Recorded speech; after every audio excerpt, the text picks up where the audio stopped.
కార్తీక పౌర్ణమి నాడు దీపం వెలిగిస్తే వెలిగించి వెళ్ళిపోకూడదు.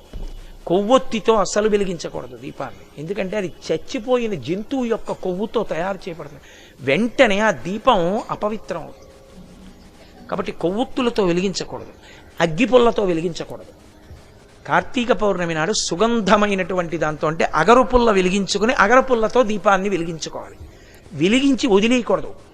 దాంట్లోకి వెంటనే అక్షతలు తీసుకుని చేత్తో పట్టుకుని దామోదరమావాహయామి అని కానీ త్రయంబకమావాహయామి అని కానీ 2 మాటలలో ఏదో ఒకటి చెప్పాలి.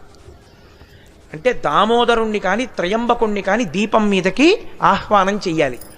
ఎక్కడైనా చెత్త ఉండిపోయినా కూడా రేపు లౌకికాగ్నితో వెలిగించకూడదు. ఈ ఆవాహన చేయబడిన దీపంతో వెలిగించి ఆ దీపం దగ్గర నిలబడి ఒక మాట చెప్పాలి అందరూ.